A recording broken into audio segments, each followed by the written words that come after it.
Welcome to the Magic on the Inside podcast by the Sisters Enchanted, where we chat magic, hot topics, personal development, and good old-fashioned life.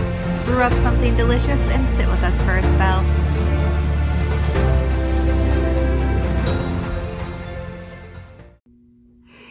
Hey there, magic makers. It's Sarah here, founder of the Sisters Enchanted, and you are listening to a very short mini episode of this Magic on the Inside podcast, and maybe you're watching the video of it.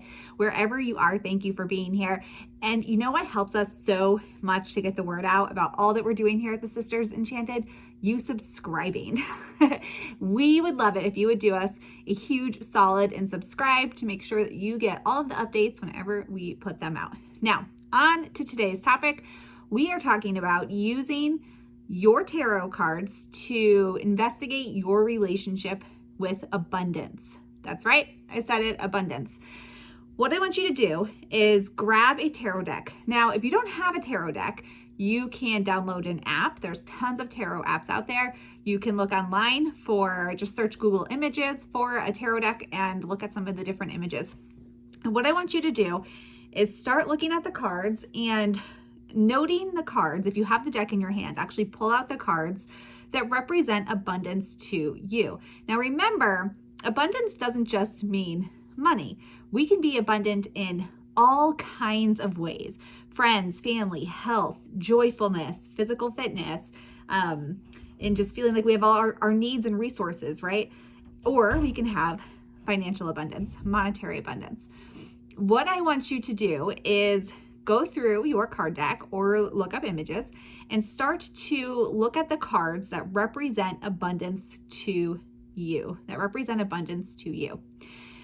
After you've looked at them, and if you looked up the images online, maybe you make like a Pinterest board or a vision board of some kind of the images, and you acknowledge, have a way to look at them again.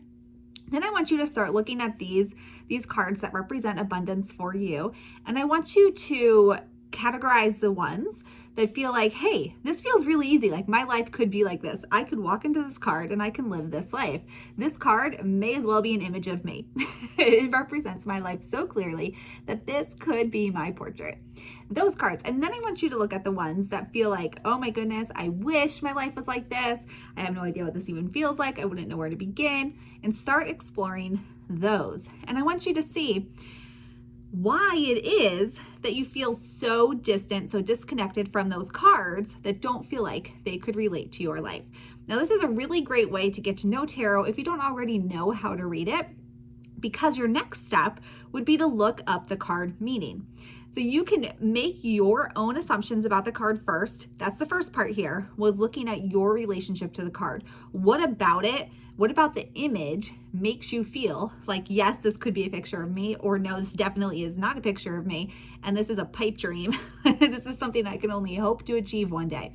So that's the intuitive part. That's where you're starting to make the connection, to see how you're relating to the images. And then the next part, look up the actual meaning and see what it says about that card. And this can really highlight some of your shadow work that needs doing, highlight some inner thoughts and some stories you're holding as truth that maybe you didn't even know about, and you're just now starting to see through looking at the cards in this way, right? And that's going to help you to look at your relationship to abundance. Where do you feel really disconnected from abundance? Where do you feel like you are brimming with abundance? And you might even want to look at those cards that feel like, okay, this could be me. I feel abundant in this area.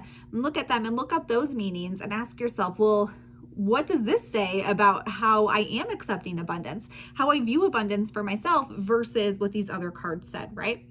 So your relationship to abundance, investigate it using tarot. And I'll repeat the steps real quickly for you. You're going to look through a card deck. You're going to pick the cards that represent abundance for you in whatever way, a card that speaks to abundance for you.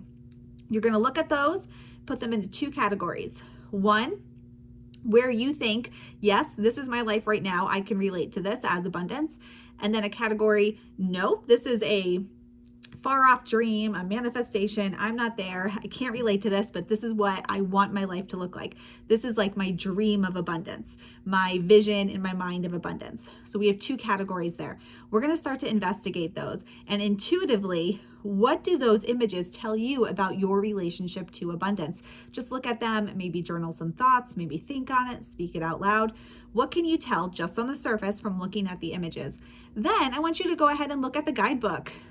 Google the meaning of the cards that you looked at, if you use Google Images or Pinterest or something, and start to see, well, what stories are you holding on to that you didn't even realize you were holding on to? What shadow stuff is there? What can you investigate and sort of clear the path for the abundant future that you want to hold for yourself that maybe you're not holding right now? All right, your relationship to abundance as seen through tarot. That is today's topic. That's your tip. I want you to give it a try. You can share with us on social media. If you do try this exercise, let us know how it goes for you. If you are interested in diving headfirst into tarot and learning even more, be sure to check out our Tarot Throwdown class. We have it on a special registration right now, and when you register, you'll also have a seat at our one-day live virtual tarot event on May 23rd, and the replays if you can't make it. You can find that info at tarotthrowdown.com. That's tarotthrowdown.com. We'd love to have you, and but in the meantime, let us know how this exercise goes on social media, and until I see you in the next episode or hear from you or you hear from me, I hope that you have an enchanted rest of your day ahead.